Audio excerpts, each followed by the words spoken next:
울산 언양에 있는 오영수 문학관에 왔습니다. 오영수 작가님 하면은 가장 먼저 떠오르는 게 어떤 게 있죠, 선생님? 예, 오영수 선생님 하면 떠오르는 게 갯마을이라는 예, 단편 소설이 떠오릅니다. 네, 주인공 혜순인가요?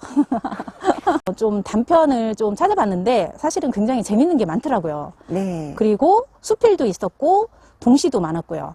우리가 그 안으로 가서 안내를 받기 전에 여기서 우리가 봄을 좀 느껴보는 의미로 한번 읽고 들어가 보도록 하겠습니다. 그 선생님이 이제 그 단편 중에 내일의 사파라는 게 있는데 맨 앞에 이런 글이 있어요. 내일. 인간이란 이 내일 때문에 살아가는지도 모른다. 내일이 있고 내일을 생각하는 한 절망도 없다.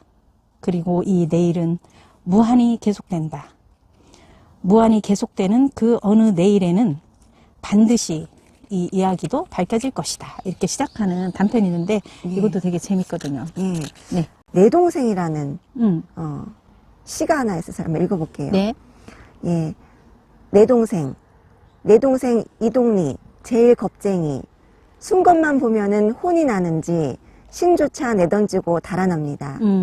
내 동생 그래도 심술은 그저 남의 집 호박에 말뚝을 받고 골목에 굵은 돌로 성을 산다네. 동아일보 1930년 1월 19일 동아일보에도 기재가 됐던 시네요. 일제강점기. 예. 네. 그러면 좀 더 자세한 것은 안으로 들어가서 알아보도록 하겠습니다. 네. 네, 안녕하세요. 반갑습니다. 네, 안녕하십니까. 반갑습니다. 저는 오영수 문학관 전시해설사 신혜주입니다. 어서 오십시오. 네, 오영수 작가님의 이렇게 흉상이 있는데요. 네, 오영수 선생님 흉상을 보시니까 어떠신가요? 근사하시죠? 네, 네. 젠틀하신 것 같아요. 네, 어디 문학관이나 가면 작가의 흉상이 있는데, 이제 저희 문학관은 좀 특별한 게, 오영수 선생님의 자제분, 조각가 오윤 씨가 직접 아버지 흉상을 생전에 조각을 하신 거예요. 그 유명한 네. 오윤이란 분 얘기하신 거죠? 네. 그래서 의미가 훨씬 크고요. 네, 여기 보시면, 언양, 1909년 언양에서 태어나셔서, 언양 보통학교를 졸업을 하셨는데요. 그 전에는, 한학을 조금 공부를 하시고요. 그 사이에 이제 동시도 짓고, 시도 짓고, 이렇게 하시다가 본격적으로 작품 활동을 시작한 거는 1949년 김동리의 추천으로 신천지의 남이와 엿장수라는 작품을 발표하고 나서 200여 편의 단편 소설을 쓰셨습니다. 이쪽으로 한번 가볼까요? 네. 그러면 그 작가님은 단편 소설로 유명하신 건가요? 네, 그렇습니다. 오영수 선생님은 단편 소설이야말로 문학을 담기에는 가장 알맞은 그릇이다 이렇게 말씀을 하셨는데 단편이 원고지로 60에서 80매 정도가 단편이거든요. 그러면 이제 작가의 생각이나 이런 것들을 한 번에 끊기지 않고 이제 이걸 표현해서 쓰실 수가 있고 읽는 사람도 그 순간의 감독을 고스란히 간직할 수 있는 게 단편이라고 해요. 그래서 선생님은 단편을 무척 좋아하셨고 그래서 작품을 단편으로 많이 남기셨습니다. 네, 여기 보시면 이제 각 문예지에 올라가 있던 선생님의 작품들인데요. 고무신을 보시면 이 작품은 남이와 엿장수와 같은 작품인데 제목이 바뀌어서 고무신으로 바꿔서 발표를 했는데요. 우리 지금 현재 우리 관내 중학교 1학년 교과서에 올라가 있습니다. 그리고 요람기라는 작품도 있고 윤희와 소라는 작품도 역시나 중학교 1학년 교과서에 올라가 있던 작품들입니다. 네, 그렇군요. 여기 보니까 그 그림도 이렇게 있고요. 네. 그리고 이렇게 붓글씨도 되게 잘 쓰셨는지 여기는 또 어탁이라고 그래서 이런 부분도 있고 하는데 이런 쪽도 되게 관심이 많으셨나 봐요. 네, 맞습니다. 오영수 선생님은 처음부터 작가 지망생이 아니시고요. 화가 지망생이셨어요. 그래서 그림을 그리고 싶어 하셨으나 그 꿈을 이루지 못하시고요. 대신에 부산 경남여고에서 미술을 가르치셨어요. 그렇게 하시기도 하고 또 이제 글씨도 쓰시고 다방면에 이렇게 재능을 타고나셨던 것 같아요. 네, 그렇군요. 여기도 좀 특이하게 이렇게 선생님의 얼굴이신가요? 네, 맞습니다. 이거는 선생님의 데스마스크예요. 네. 선생님이 돌아가시고 마지막 모습을 아드님인 이제 조각가 오윤 씨가 직접 석고본으로 남긴 거예요. 네. 아마 우리나라에 문학관이 한 110개 정도 있다고 제가 알고 있는데 유일하게 이 데스마스크가 보관되어 있는 곳이 저희 문학관이 아닌가 이렇게 생각이 됩니다. 그렇군요. 네. 현대문학 창간 뭐 이런 이야기가 있는데 네, 현대문학이라는 분예지가 1955년도에 창간이 돼서 지금까지 끊기지 않고 나오는 분예지예요. 네. 그래서 55년 창간 당시에 오영수 선생님이 여기에서 편집장으로 일을 시작하셨어요. 그래서 11년 동안 계속해서 여기서 몸담고 계시다가 건강이 안 좋아지셔서 그만두시게 됐는데 현대문학의 표지를 보면 글씨는 우리가 잘 알고 있는 그 추사 김정희의 이 세안도라는 그림이 일본으로 갔을 때 이 그림을 글씨를 찾아가 오신 손재형 선생님의 글씨체고요. 이 그림들은 근대 화가들 우리가 지금 잘 알고 있는 김한기 하백이라든가 이런 분들의 그림으로 이제 표지가 완성이 되었습니다. 그렇군요. 아주 표지가 진짜 다 멋지고 되게 귀중한 그런 자산이네요. 네, 그렇습니다. 그렇군요. 네, 여기는 이제 선생님의 가게도인데요. 네. 오남 오녀 중에 장남으로 태어나셨어요. 그리고 삼남 삼녀를 두셨는데 오윤 씨는 40살에 돌아가시고 그리고 저기 오건 씨가 선생님의 소설 중편 소설 어린 상록수라는 소설의 주인공으로 나오게 됩니다. 네, 저분이 농대를 나와서 농촌으로 귀촌을 해서 새로운 농법을 개발하고 농민운동을 했던 그런 일들을 아버지 오영수가 소설로 엮어낸 거죠. 그렇구나. 네. 저는 선생님이 생전에 쓰시던 그런 그릇인 것 같고요. 여기는 또 이런 악기가 있네요. 와. 네, 이 악기 이름은 만돌린이라는 악기예요.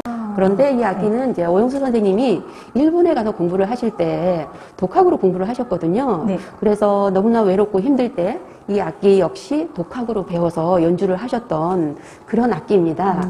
그리고 이렇게 악기, 이 만돌린을 켜는 이 사진이 있잖아요. 네, 이 사진은 우리 조정래 작가 사진여행 길이라는 단행본에 실려 있습니다. 아, 그래요? 네. 이제 선생님이 가르침을 주실 때 너무나 맵고 짜고 깐깐하게 가르침을 주셨다 그래요. 그래서 그 당시에는 좋아하시지 않으셨는데 이제 본인이 대작가가 돼서 보니까 그때 이제 선생님의 가르침이 큰 힘이 되었다. 이렇게 해고를 해 놓으셨어요. 네. 그리고 선생님 연주 실력도 굉장히 뛰어나셨다. 네. 그런 말씀도 곁들여 하셨습니다. 네.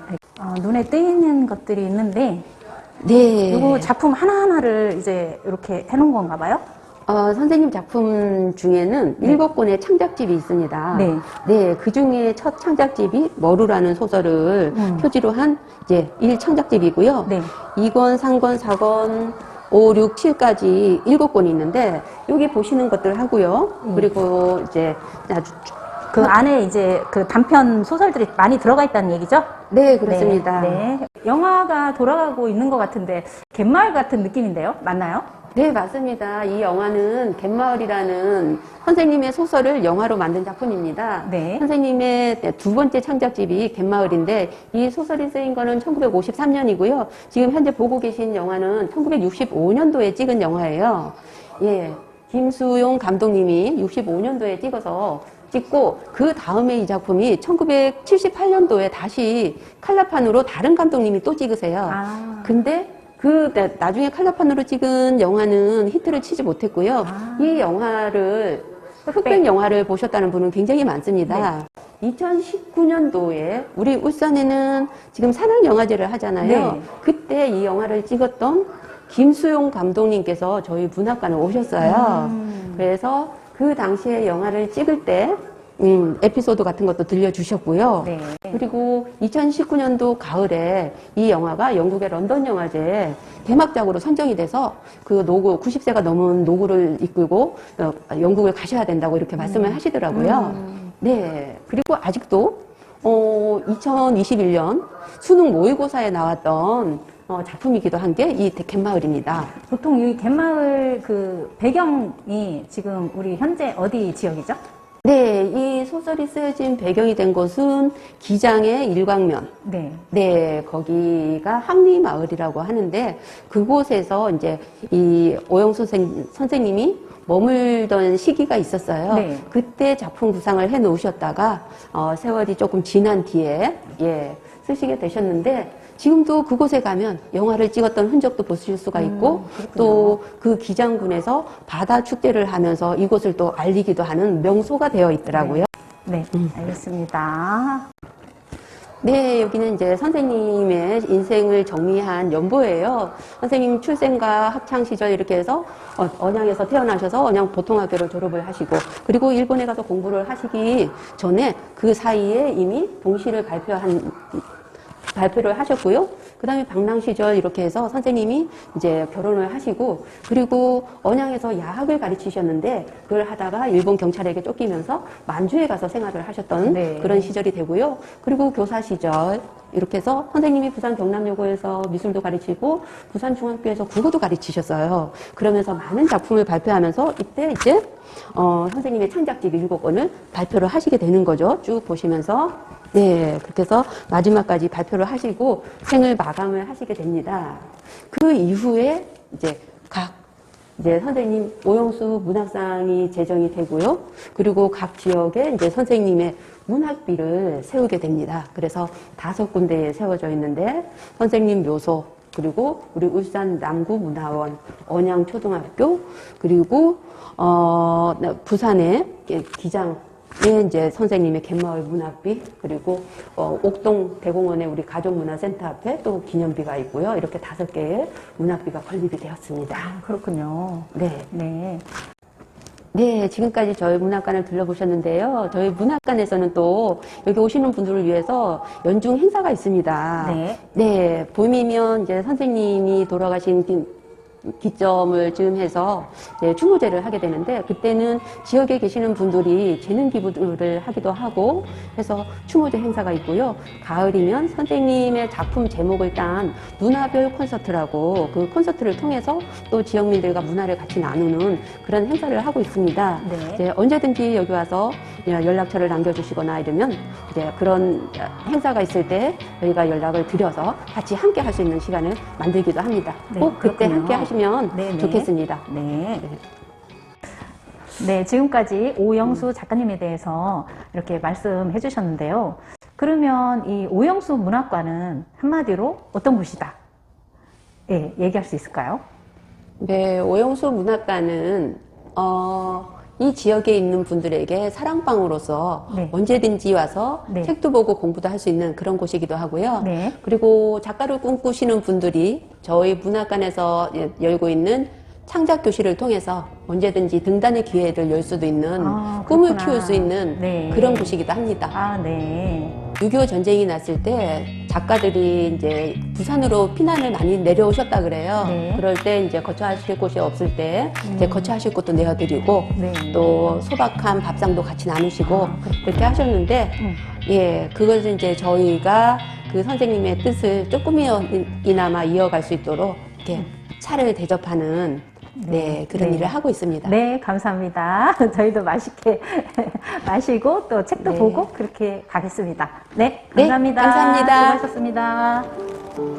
Mama said you're meant to burn as bright as a star among the midnight sky.